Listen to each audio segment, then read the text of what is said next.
Hello friends, welcome back. Friends, जैसा कि आप जानते हैं पेट 2022 का एग्ज़ाम आने वाला है। ज़्यादा दिन इसमें बचे नहीं हैं। जब मैं वीडियो शूट कर रहा हूं तब से लगभग 42 दिन 43 दिन के पास हमारे पास हैं। आप में से बहुत सारे फ्रेंड्स ने मुझे मैसेज किया था, मेल भी किया था कि सर इसके बारे में थोड़ा डिस्कस करिए कि पेपर जो है ये इसमें क्या स्ट्रेटजी हम अपना सकते हैं, किस तरीके से पेपर ये हम अच्छे से दे सकते हैं। तो सबसे पहले पहला ही क्वेश्चन आता है कि पेट क्या है। तो आप अगर ये वीडियो देख रहे हैं तो आपको पेट के बारे में बेसिक इन्फॉर्मेशन होगी, फिर भी मैं बता देता हूँ। पेट जो है वो यूपी ट्रिपल एस सी द्वारा कराई जाने वाली एक एलिजिबिलिटी एग्ज़ाम है, जो कि हर एग्ज़ाम जो है जो यूपी ट्रिपल एस सी जो कराती है वो ग्रुप सी और डी के लिए कराती है। उसके लिए एक एलिजिबिलिटी एग्ज़ाम है जिसको हम पेट कहते हैं, प्रीलिमिनरी एग्जामिनेशन टेस्ट। अब ये तो हो गया आपका फर्स्ट क्वेश्चन। सेकंड क्वेश्चन आता है कि क्यों ज़रूरी है ये एग्ज़ाम।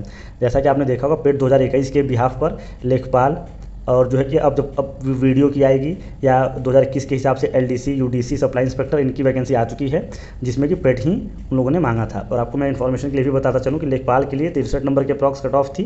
ये परसेंटाइल में मार्क्स बता रहा हूँ। और जो एलडीसी यूडीसी सप्लाई इंस्पेक्टर के लिए था वो 86 के अराउंड मांगा था मार्क्स। और अब मैं आपको अगला पॉइंट बताता हूँ, सिलेबस और पैटर्न क्या है। देखिए सिलेबस तो इसका जो डिटेल सिलेबस है उसमें 13 टॉपिक्स हैं। वो उसका आप पीडीएफ चैनल पे पढ़ा है, टेलीग्राम चैनल पे। ये कंपटीशन वर्ल्ड 24 टेलीग्राम चैनल है, इस पर आप चले जाएंगे तो आपको दिख जाएगी। वहाँ से आप पीडीएफ से पूरा डिटेल सिलेबस देख सकते हैं। बाकी मैं आपको मोटा मोटा बता देता हूँ। 100 क्वेश्चन आते हैं, 100 मार्क्स के, निगेटिव मार्किंग 1/4 की होती है। अगला क्वेश्चन है कि क्या मैंने भी एग्जाम दिया था। तो हाँ फ्रेंड्स, मैंने 2021 का पेट का एग्जाम दिया था। मेरे 87.71 मार्क्स आए थे। परसेंटाइल में 99.921 के अराउंड था। मैंने जो है 100 आउट ऑफ 100 क्वेश्चन अटैम्प्ट किया था। 10 मेरे रॉन्ग थे, 90 मेरे राइट थे। 87.5 मेरा मार्क्स बन रहा था, लेकिन नॉर्मलाइजेशन के बाद मेरा 0.21 बढ़ गया था, तो मेरा 87.71 बना था। अब मैं आपको बताता हूँ, और मैं इस मार्क्स के बिहाफ पर जो है कि मेरा पेट में स्कोर कार्ड बन गया था। अब मैं बताता हूँ कि किस तरह के स्टूडेंट्स को आप क्या करना चाहिए। देखिए जैसे कि आपको पता है 40-42 दिन बचा हुआ है, तो मैं इन जनरल स्टूडेंट्स को 3 कैटेगरी में डिवाइड कर देता हूँ। एक जो भी स्टार्ट करना है, 12th पास वाले स्टूडेंट हैं या फिर ग्रेजुएशन जस्ट कंप्लीट किया है, वो पढ़ाई जो कॉम्पिटिशन के वो स्टार्ट ही कर रहे हैं, तो उनको मेरा यही सजेशन रहेगा कि आप लोग कोई एक जो कोर्स होता है, जैसे किसी भी यूट्यूब चैनल का कोर्स हो या किसी ऑफलाइन कोचिंग का कोर्स हो, तो वो आपको वो कोर्स करना चाहिए। क्योंकि ऑफलाइन तो आप कर नहीं सकते, समय कम है। ऑनलाइन अगर आप ले लेते हैं तो उसमें से भी आपको मैं बता देता हूँ कि आप जैसे हिस्ट्री हो गया 10 मार्क्स की आएगी, करंट अफेयर 10 मार्क्स का आएगा, आपका जो अनसीन पैसेज अपठित गद्यांश हिंदी का है ये 10 नंबर का आएगा, डेटा इंटरप्रिटेशन 20 नंबर की आएगी। ये 50 मार्क्स आपके जो है यहीं से स्कोर हो जाएंगे। तो आप मतलब जो इंपॉर्टेंट सिलेबस है वो आप जो है जल्दी से कवर कर सकते हैं 1 महीने, बाकी के टाइम आप रिवीजन कर सकते हैं। बाद में मैं इस पर एक वीडियो ला दूंगा। अब सेकंड आते हैं स्टूडेंट, वो जो एवरेज स्टूडेंट है, जो कि एग्ज़ाम आता है तो पढ़ते हैं, नहीं तो कई बार वो मतलब डिले भी पड़ जाते हैं, मतलब पढ़ भी रहे हैं नहीं भी पढ़ रहे हैं, तो उनका कंडीशन लेकिन स्टार्ट करने वालों से अच्छा होता है। तो उनको मैं यही एडवाइस दूंगा कि आप जो है अब अपने रिवीजन वाले पोर्शन पे ज़्यादा ध्यान दीजिए। आप जो भी चीज़ें पढ़ चुके हैं, क्योंकि आप पहले भी आपने दिया होगा तो आपने पढ़ा होगा, या आपने और कोई एग्जाम्स दिए होंगे तो आपने पढ़ाई की होगी, तो आप जो है मेनली अपने रिवीजन पर ध्यान दीजिए। जो भी आपके पास नोट्स हैं, जो भी आप बुक फॉलो करते थे, उसके बाद आपके लिए इंपॉर्टेंट है कि आप क्वेश्चन प्रैक्टिस करिए, सेक्शनल भी क्वेश्चन प्रैक्टिस करिए और फुल भी करिए। ठीक है, सेक्शनल आप कैसे करेंगे, फुल आप कैसे करेंगे, उसके लिए बुक्स मैं आपको आगे बता दूंगा, लेकिन आपको क्वेश्चन प्रैक्टिस पर ध्यान देनी है विथ रिवीजन। अब एक ऐसे स्टूडेंट्स आते हैं जो क्लोज टू सिलेक्शन है, जो सिलेक्शन से 2-4 क्वेश्चन से ही रह जा रहे हैं, उनका तैयारी बहुत अच्छी है बट किसी कारण से चूक जा रहे हैं थोड़े थोड़े मार्क्स से। उनको मेरा ये सजेशन रहेगा कि आप लोग फुल मॉक टेस्ट पहले दीजिए। उसके बाद आप देखिए कि किस पोर्शन में आप लैग कर रहे हैं, कहाँ पे आप नहीं कर पा रहे हैं। आप टाइम मैनेजमेंट नहीं कर पा रहे हैं पेपर में, या आप घबरा जा रहे हैं, या आप जो है किसी एक टॉपिक है जो आप नहीं उसमें स्कोर कर पा रहे हैं, तो आप पहले फुल टेस्ट दीजिए, फिर आप अपनी कमियों को खोजिए, उसका सेलेक्टिव रिवीजन करिए फोकस्ड होकर, जो कि आप जहाँ पे आप लैग कर रहे हैं, फिर आप मॉक टेस्ट दीजिए।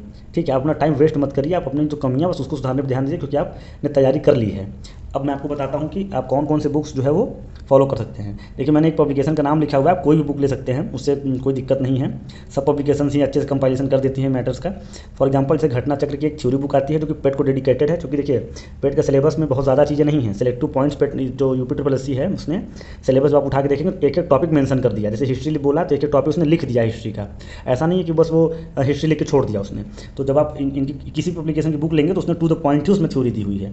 तो घटना चक्र की थ्योरी बुक ले सकते हैं, या तो किसी पब्लिकेशन के ले सकते हैं, चक्षु के ले सकते हैं, यूथ कंपटीशन टाइम्स के ले सकते हैं, किसी की भी ले सकते हैं। दूसरी बुक जो है ये घटना चक्र या किसी भी की क्वेश्चन वाली, जो कि टॉपिक वाइज क्वेश्चन जिसमें दिए हों। जैसे आपके पास अभी समय 1 महीने का है, तो आप टॉपिक वाइज चीज़ों को अच्छे से कंप्लीट कर सकते हैं। उसके बाद घटना चक्र की ही आती है, या फिर स्पीडी आती है, कई सारी आती हैं जिसमें आपको जैसे संक्षिप्त वार्षिकी संकलन के नाम से आती है घटना चक्र की, जो लास्ट 1 साल की होती है, या स्पीडी की भी आप लास्ट 1 साल की ही आती है। ये भी आप यहाँ से करंट अफेयर्स तैयार कर सकते हैं, या फिर यूट्यूब पे कई सारे यूट्यूबर्स हैं जो कि मैराथन वीडियो ले आते हैं साल भर का, वहाँ से भी रिवीजन कर सकते हैं। लेकिन मेरा मानना है कि एक बुक तो आपको कम से कम पढ़नी चाहिए। उसके बाद 4th बुक आती है, ये जो है उसको टो सीरीज जो होती है, वो आपको कम से कम 2 पब्लिकेशन की लेनी होगी। 10 से 15 टेस्ट सीरीज रहती है, तो आप कम से कम 2 रखिए अपने पास, घटना चक्र की रखिए या और भी किसी पब्लिकेशन की रख लीजिए। लेकिन आप 2 जो है ऑफलाइन लगाइए। अब आता है कि आप लास्ट मोमेंट पे क्या क्या कर सकते हैं।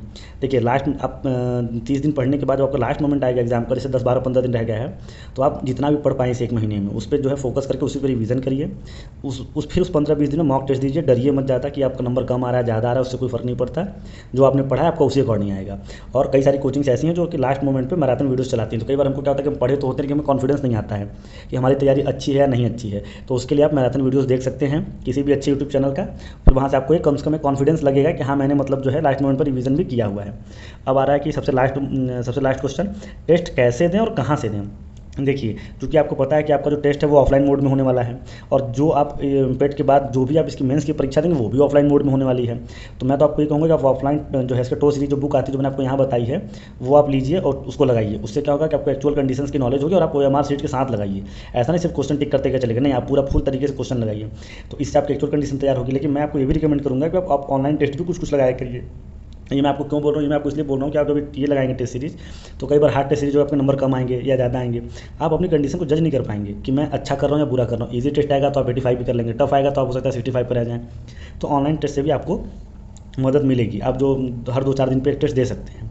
ठीक है, यही तरीका था जो है कि पेट के लिए लास्ट मोमेंट पर आप क्या कर सकते हैं। ये मैंने एक वीडियो आप लोगों के लिए बनाया छोटा सा। इसके बाद अगर आपको कोई इन्फॉर्मेशन चाहिए होगी, कोई हेल्प मुझसे चाहिए होगी, इंस्टाग्राम आईडी है ये कॉम्पिटिशन वर्ल्ड 24, आप सर्च करेंगे तो इंस्टाग्राम पे चैनल आ जाएगा, वहाँ पे आप मुझे डायरेक्ट मैसेज कर सकते हैं। या फिर मेरा ईमेल आईडी है competitionworld24 बिना स्पेस के है competitionworld24@gmail.com। आप यहाँ से भी मुझे मेल भी कर सकते हैं। कोई भी हेल्प होगी मेरे लायक आप मुझसे वहाँ पूछ सकते हैं, या तो वीडियो के कमेंट सेक्शन में भी अगर आप लोग कोई क्वेश्चन डाल देंगे तो मैं वहाँ भी कोशिश करूँगा आप लोग के क्वेश्चंस का आंसर देने के लिए। At the end of the day all the best to all of you. आप सभी को ढेर सारी शुभकामनाएं, अच्छे से तैयारी करिए। 40-45 दिन भी बहुत होता है। अच्छा एक चीज़ मैं आपको और बता दूं, आप अपनी कोशिश, जैसे कि इस बार बच्चों की संख्या जस्ट डबल हो चुकी है, ठीक है, तो आप लास्ट टाइम के कट ऑफ से मत रिलेट करिएगा। आप ये कोशिश करिए कि नियर अबाउट 80 मार्क्स आप बना पाएँ कम से कम। इतना मार्क्स आप बनाएंगे तो आप काफ़ी वैकेंसीज़ में आप जो है वो आपके आने के चांसेस रहेंगे। ठीक है, इसी तरीके की वीडियो पाने के लिए चैनल को जो है सब्सक्राइब करें, इस वीडियो को लाइक करें, और जो है चैनल को अपने दोस्तों के साथ शेयर करना ना भूलें। Okay friends, thank you.